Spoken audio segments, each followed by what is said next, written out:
This is Call the Psychiatrist, the show where psychiatrists answer your questions. I'm Dr. David Handley. And I'm Dr. Abby Snavely. We are going to see what, if anything, someone can learn about therapy from the FX original show, The Patient, now streaming on Hulu. Say you like me, you better count the ways. What's up with all the ifs? This is a very realistic scenario. So here's the log line for anybody that doesn't know the show or what we're talking about. Mm-hmm. The Patient is a psychological thriller about a therapist, Alan Strauss, that's played by Steve Carell, who's held prisoner by a patient, Sam Fortner, who reveals himself to be a serial killer. Sam has an unusual therapeutic demand for Alan: curb his homicidal urges. While he's chained to the floor in his house. Yeah, that's right. And there's no way to discuss this without talking about all 10 episodes. So if you're still watching it and you don't want to hear spoilers about the finale, maybe come back after you're done. Yeah, there's a lot to talk about. Where do you want to start? Well, let's start with the punchline. Let's start with the overview. Mm-hmm. I think that this show is actually pretty accurate when it comes to showing elements of a therapeutic intervention. You can tell these writers or these creators have been in a lot of therapy. Yeah. There's a lot of solid ideas in the story. Yeah, I think that's right. I mean, obviously the physical setup of it is extreme, and treating a known serial killer also obviously extreme. But when the Steve Carell character, Dr. Strauss, is in his role as a therapist, I think there are often times that it seems he really is trying to help Sam. He's also trying to stay alive. And I think that's some of the narrative tension of figuring out, is he going to make it and what's he doing? But there are times when, yeah, I think he ends up saying things that I would say, or at least seemed very reasonable to say. I read an interview after I finished the series that the creators participated in, and it sounds like they both completed an analysis, and they had a therapist that they consulted. So, yeah, a lot of the details I think were from personal experience. So I think for our discussion, we should focus on the therapy aspects and maybe less on the plot points. Sure. There's a lot of TV and film reviewers, and I'm not sure about us complaining about the plot will be very helpful or instructional. No, I don't think so. I mean, people, I think online, yes, had issues with the plot, also with some of the character development. What I liked about some of that, I guess, not all of the details about each of these men were clues or anything else. I think it was trying to make them both seem human in a certain way, or at least give them quirks, right? But you're right. We're not going to spend time deciding if this is the best portrayal of a Kenny Chesney fan on TV, or what is the meaning of the Dunkin' Donuts cup, or things like that. But anyway. So a few just little details. These aren't very important, but I thought, it's how you get the impression of Dr. Strauss. So he wears a cardigan. So, he's a therapist, and he's mild-mannered. Mm-hmm. Bearded, facial hair. Yep. So he takes himself seriously. Were you aware that in our program, the person you referred once on the show as my favorite psychiatrist used to mock the people in their third year of training that would grow beards? No, I did not know that. Yeah. Except for the ones who can't, right? Which would be the women and half the men, probably. Yeah, she thought it was they were trying to take themselves too seriously, to get other people to take them seriously. So she wasn't wrong. I'm not sure. I love that. I mean, she's often right and cutting, which is a potent combination. But no, I love that. Mm-hmm. Yeah. A lot of man buns these days, but that wasn't part of this show. Right. So the fact that the character is Jewish, now in the first episode, really the first two episodes, I wasn't sure if they were playing a stereotype or if it was important, but clearly it did become an important part of the character and the storyline. So in other stories, really that's tiring, but in this case, it was actually appropriate. He's a wounded therapist, but in this story, it's not a tragic flaw. We actually get to see him grow and change. And he's transformed as a result of his captivity, which I did not expect. Good point. Yes, you might even say he made more growth than the patient in the course of this show. I mean, based on the outcome, yeah. Yeah, indeed. Fair enough. My final observation, which I thought you would like, is the dome sound machine. You talked about this on our first episode, I think. I know. Mm-hmm. So this is the sleep machine that the pros use. They should sponsor us, actually. We've now talked They really should. Except I don't need more. Like I don't want free merch from them. Like right. Just money. Like, I know. Anyway. I'm not sure how many sound machines we can shill anyway. Fair enough. All right. Well, there's a few general themes that come up for therapists. I thought that would be worth discussing. These are obviously taken to an extreme in this storyline, but I thought they were compelling topics. So why don't we try those? Okay. Okay. So the first one is taking care of people whose behavior repulses you. Mm-hmm. I think this would apply to anybody in healthcare. In the earlier episodes, you can see Alan, the therapist, performing empathy or trying to convey some manufactured empathy. Because I say manufactured because this is while he's still having these intrusive thoughts about killing his captor. I've never had a sustained relationship with someone like this, just consultations or evaluations, but it's hard. I mean, it's hard to take care of child abusers or violent folks or someone who's raped his mother and has no remorse about it. So these are challenges, I think, for, like, say, anybody, and at least in healthcare. I'm sure other fields too, but anyone in the hospital setting. I mean, I think you're right in that those are great examples of behavior kind of on the fringes of society. But I think there are other times when maybe with work you can find, or I can find empathy for people who on the surface maybe aren't being great parents or cheating on their spouse or something like that. And it's not to say that those people are always evil or bad, but doing something that you know is kind of definitely hurting other people, or someone going to their job and maybe being intoxicated or hungover, like, things that just like objectively aren't great. I think you can, or we can work to find the empathy in that, or maybe there are other parts that are likable. But I think you're right that these kind of big name, once you're a murderer, you're kind of always a murderer. Like, I don't know how to say that better. But even in the show, right, Sam goes to see Alan in his office. So he's his patient outside before Sam kidnaps him and brings him into his basement. And I actually think that we see Alan struggling to empathize with him in the office as well, because I think Sam isn't being truthful. He's wearing his sunglasses. He's being obviously evasive. And so sometimes it's also just hard to find empathy with somebody who's not forthcoming, or you don't know why they're there. Mm-hmm. Yeah, that interpretation he made in that first episode was actually spot on. He was somewhat robotic or non-spontaneous sounding, which I think probably was related more to his grief and getting back to work. So initially it seemed like not a great portrayal, but then I think for that character it was right on. But right, because his wife had died. Did we say that? I'm not sure if we did. But you're right. One of the themes at this point in the show is that Alan starts to attempt to develop empathy for Sam, which is ultimately how he's able to engage him therapeutically. And it's one of the interventions for Sam, trying to see if he has enough of a conscience to develop empathy for the victims. And he starts trying. Yeah, he does. So Sam's mother knows what's going on, that he has his therapist chained to the basement, knows that he's a killer. And, she's not the one doing the killing, but she seems to have the least, I don't know, conflicts, or she was a person for me that was about the hardest to empathize with. Yeah. I mean, right. Right. Like I don't know. She felt bad because she had watched her son get abused. And so that justified her standing by while he killed other people. Like, that's a tough sell.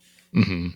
And she wasn't even trying to get help, right? She had a free therapist in her basement. She could have tried to get help from him. It was interesting that they made her almost more monstrous. I'm serious. It's always the mother. It's always the mother. Know, Come on, right?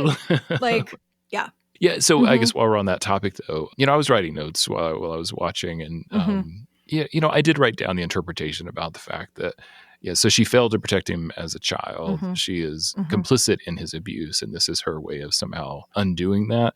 What I was surprised about, though, is that for a show like this, there was an interpretation made by Alan to the mother, basically pointing that out to her. Yeah. And that, again, not that it was a deep interpretation, but it was just not something I expected them to do.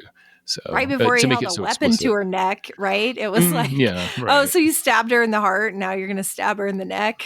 Like this one. It was pretty rough. I know we're laughing, folks. This is not really a funny show. It was pretty heavy. It was hard for me to binge. I could watch like a couple in a row, but it was pretty intense. So I want to give respect in that way. But Yeah, there was some parts of that where it was like, oh, wow, he's really engaging her. Nope, he's holding her hostage. Okay. I mean, that gets into some plot things. Yeah. Yeah. Okay. Sorry. It's okay. But, it didn't last very long. We didn't get to see how it really landed with her, maybe is my point. Oh, yeah. Yeah. Right. Right. He didn't give her time to process. I would have paced it differently. Sure. Yeah, right. That's all. Interpretation, right on. Pacing, I got some notes for you. Yeah. Anyway. Right. Because they could have made an impact. He could have actually really won her over without having to act so quickly. But again, we're getting had her call the police, but she probably would have gone to jail. We get to talk a little bit about the plot. Okay. All right, so another theme is that clinicians will sometimes say, figuratively, that they feel held hostage by a patient. Not like in the show, but a patient will demand something that can't be satisfied. So in the show, Sam even says, you need to fix me or I'm going to kill people. So he transfers the responsibility, transfers the blame to Alan. It's his fault if he acts. And, in less dramatic ways, a patient may say, if you don't do this, whatever this is, I'll have to kill myself or I'll cut myself or I'll have to relapse and use drugs. They completely abdicate their agency. And in Alan's case, of course, he can't do anything with that because of fear of upsetting Sam. But still, the theme is there. I think the theme is there. And I think that idea, yes, of being held hostage, but and from a slightly different angle, just feeling like you can't work or finding it to be a big dilemma in terms of the space that this patient is providing is so narrow to move in, even if it's not an idle threat, or even if I'm telling myself, I'm not responsible if this happens, it can be scary enough that you feel chained up, or I feel like I can't work, or I feel like there's not a right answer here.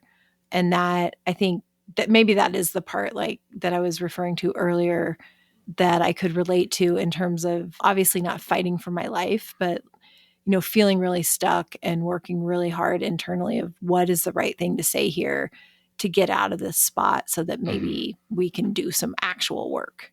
Because that just forecloses anything, right? The control is all on you, doctor. You need to fix this. And if you don't, there's a catastrophic outcome. And if you care for me, you're going to prevent the catastrophic outcome, right? But by the way, it's actually not under your control. So, right. And again, I know people are not doing these things consciously, but it's that part's tough. Yeah. So, yeah. So a great way to take something real and, really dramatize it, literally chain you to the floor. Yeah. That's right. There's not a lot of subtlety in that part. Yeah, right. And then another theme, and this is one I like the most, I think, for this, in terms of this series that I haven't seen in other depictions, is the way, so the category would be the way patients internalize their therapist. And I like the way this was portrayed. Alan is talking to his dead therapist in his mind, and it's played by David Alan Grier. And he's trying to sort out what to do about Sam. And in that process, Alan realizes his role in the estrangement from his son. And so it's where his own personal transformation takes place. But when we talk about this internalization, patients will talk about hearing my voice in their head or thinking about what I might say or visualizing me in a room if they're having a conflict with somebody. Usually, I feel like by the time of termination, that lessens quite a bit or diminishes. But I still think it's an okay portrayal in this series to show it that way.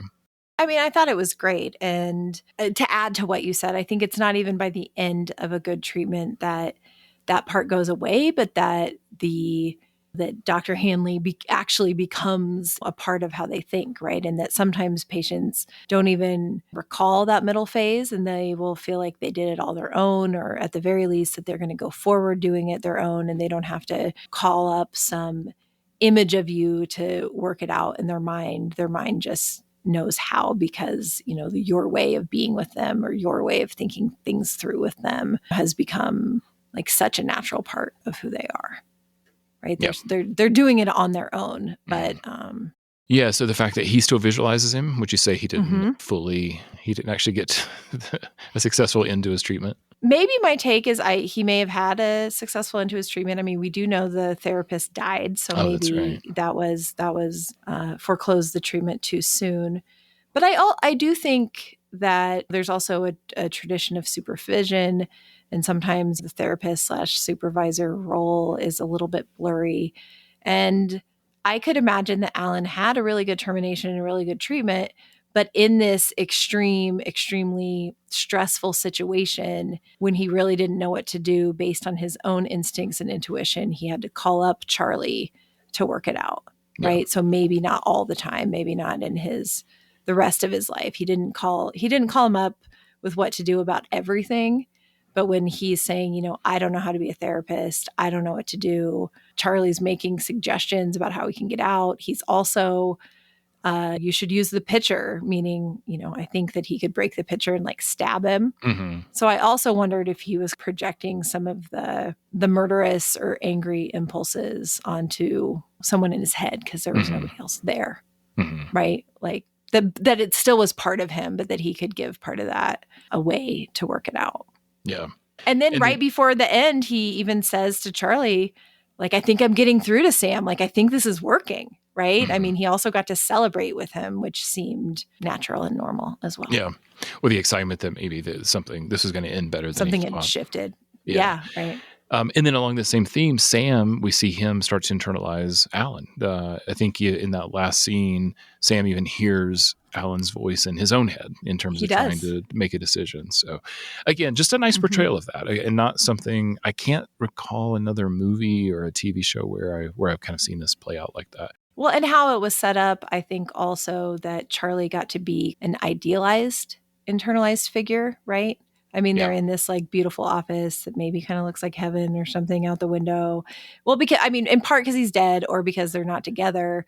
Whereas I think in other shows, I'm thinking back to, for example, In Treatment, Gabriel Byrne goes to Diane Weist, but she also has her own stuff going on, right? It's like layer upon layer of conflicted therapist. Whereas I think Charlie got to mostly be all good. Yeah. I thought we could talk about the therapy itself. So I thought when the show started, there wasn't going to be much we could say because Alan is under duress. That we couldn't really criticize anything because it's like, well, how there's not going to be your best self. He's just trying to live. Yeah. Yeah.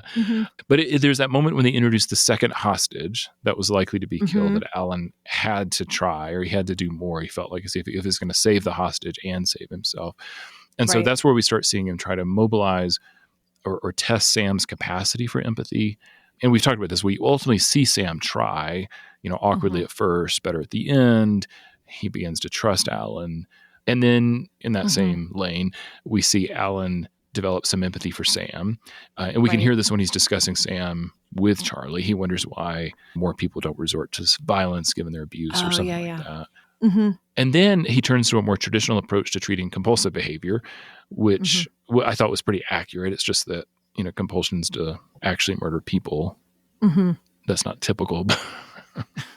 Like what you would see, but the interventions were the same. Yeah, absolutely. I also think, though, when the second hostage came in, I think you're right about mobilizing things and testing his empathy. But it was also, I think, a time when he got more creative, right, and tested the frame. It is unorthodox to bring in a third party into the session. And it did kind of backfire on him, right, in terms of what he wanted to happen. That was some of the time when I thought he was doing a nice balance between trying to keep himself and then the second man alive, while also trying to treat Sam and kind of making this rapid calculation of where to shift between those two stances.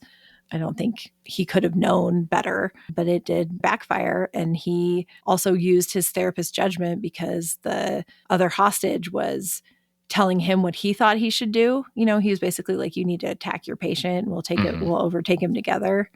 And he's like, no, we're going to have a couples therapy session between murderer and victim. And it didn't really work.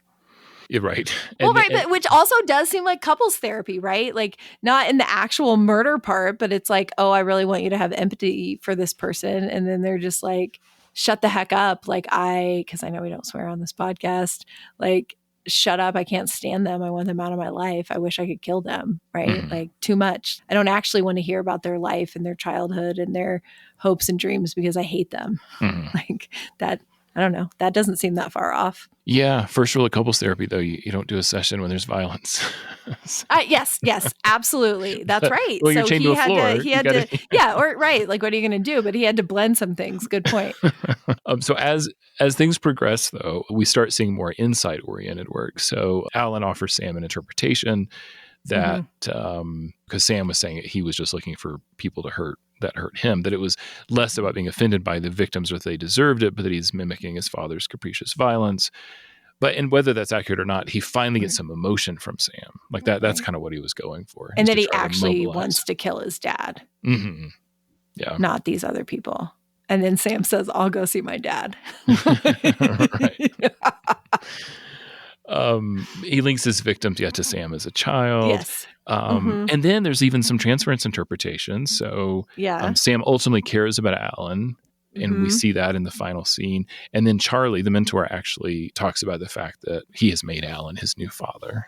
Yeah. And then there's the whole, other plot with Alan and his actual son, which we don't have to get into. But I think there's I guess the therapist's own transference in addition to countertransference going on. Yeah. It's pretty sophisticated, actually. And then there's that last No, really. I mean, I'm like, wow, like the layers. Anyway. Yeah. And then the last thing, which I think maybe Alan rushed a little, but whatever. Time is of the essence. But what he thought of as a major breakthrough, of course, Sam doesn't kill his father. And he says, what's the difference between your father and everyone else? If you kill him, you'll be just like him. And then he's like, look, you've changed. Check it out. He's starting to get desperate at that point. So he is. Mm-hmm. A couple other just lines that I liked was Alan says that, they don't train us to treat psychopaths and that therapy is not an exorcism. Yeah, that's a good point. And then finally in the therapy, so we get to episode 9 where a lot of existentialism gets introduced in the form of Viktor Frankl. I'm sure a lot of our listeners know about the memoir Man's Search for Meaning, an introduction to logotherapy. But to see it in a show like this, I thought was really interesting. It was. I think it was really interesting to have that. I think the Judaism and the Holocaust themes obviously running throughout. Also, Alan, he didn't find his meaning in his captivity, right? I mean, he did find some growth, but ultimately he pushed it and got killed. I mean, I think that's fine for him to go out on his own terms, but I had wondered if it was sort of foreshadowing that maybe, like Viktor Frankl, he would get freed, just before the end or something. But, that's not what happened. Well, what I liked about it was it was a true shift to using their relationship to try to invoke some kind of change in Sam. Alan says that I care about you, and he gives a very, I thought, eloquent speech about the nature of relationships as the basis of a meaningful life. You're right. Yeah, that was beautiful. Yeah, and I think that's where the Viktor Frankl stuff for me helped motivate the therapy at that point. Right. And ultimately kind of what you would do. I mean, again, I think it's pretty accurate. Like I don't, these are conversations I have with patients. Like there was a truth to it that I just thought was fascinating given the setting. Absolutely. And, and trying it in all these different ways. I mean, including both of Sam's parents, his ex-wife, finding places maybe where he could connect. And the most connected he could be was with this therapist he sought out. And then also when he got disappointed with him, he went and, sought out his old high school guidance counselor or whatever. Right. Oh, right. I mean, yeah. I'll try out a different father. Like this one's disappointing too. But then also, I think then Alan ended up making some interpretations that I also have made, and I'm sure you have, about not just is it this not an exorcism, but it takes time, right? Like therapy takes time, a lot of time. And, Sam's sort of saying, well, I don't have that much time. You said years. Okay, I'll bring you a mini fridge so you can stay here for years. Yeah, that one really came back and bit him, right? Yeah, it sure did. I mean, I think there was a lot of things, I think, over and over that, again, I could relate to on a smaller scale of like you introduce something like, oh, this is about your dad. And he's like, I'm going to go kill my dad. No, that's not what I meant. That's not what I meant. Like, therapy takes years. No, I didn't mean you should come, build me an apartment in the basement. Like there's some conflicting things there, but, the patient's desire to get better and get better now and their frustration confronted with the reality of just how hard it is to change. And, I actually liked that detail about bringing the couch and the mini fridge because, again, it showed Sam working on something. Like, he actually did have empathy for Alan. He wanted him to be more comfortable. I mean, again, it was absurd. But Right. I mean, I when know. faced He with was the so option, concrete and adolescent, but yeah. when faced with the option of either turn yourself in or kill me, he thought about turning himself in, but ultimately was like, no, I know you're uncomfortable. Let me make you more comfortable. I do care about I'll this. stock this fridge with whatever you want. You want some Topo Chico? We could do that, right? like whatever. Right. Yeah, he was such a foodie. He was keeping him well fed. What could he want? But I think ultimately he couldn't think of him as a person outside of the function that Alan served for him. Or he got uncomfortable. Yeah. And then the last little subtle attention to detail that I liked, and I don't know if this was after every episode, because the way the streaming services just push the next one on you, but in the end credits after the 10th episode, the music was Leonard Cohen's You Want It Darker. And I couldn't think of a better song to tie that whole episode together, or that whole series together. Yeah. I have to think, you're right. This was just a labor of love by those creators. Yeah. Like, it was perfect. Yeah. And I even liked that it didn't have a happy ending. I mean, it didn't have a fantastical ending. It was kind of what you expected. I don't think his mom's going to keep him chained up down there for very long, right? Until he gets bored. There's a lot of ways they could have ended it. I don't know. I'm sure they struggled to figure out what was the most. I didn't think it was a perfect ending, but I guess I was a little bit glad that they number one didn't make it a happy ending or like an ending where there is justice. I really did though like the Shabbat dinner scene that was so joyful as Alan was dying. And I'm glad they didn't try to make it into a season 2. I don't think that can happen either, right? I mean, if they do, they got to get a different therapist.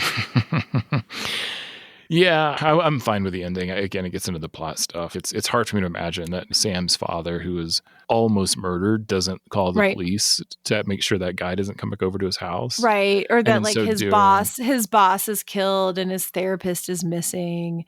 And I mean, yeah. But it wasn't supposed to be that. It wasn't supposed to be a mystery, right? Like, it was supposed to be a character study. And for that, I liked it. I'm not going to necessarily think that I felt satisfied, but that also seems sort of true to life. This reminded me of work, but it did not seem like work. So I was entertained. I was taken out of my office. Yeah. Yeah. It was nice to have it almost so extreme, portrayed in such an extreme way that you didn't have to. Yeah. It was like it was accurate, and yet it was bizarre at the same time. Yeah. It was theater, David. It was theater. That's nice. Well done. Okay. Thank you. Let us know. Let us know, folks, what you thought. I don't know if people had specific questions, but that's our opinion. So, I think the question was, what did you think? I think we told them. What did you think? I have so many thoughts. All right. We thank everyone for listening. If you'd like to help our show, please tell a friend to listen. Maybe they'll have a question for us. You can send in your question by email or an audio message at our website, callthepsychiatrist.com. We'd love to see you on Instagram and Facebook at Call the Psychiatrist. Take care. Bye.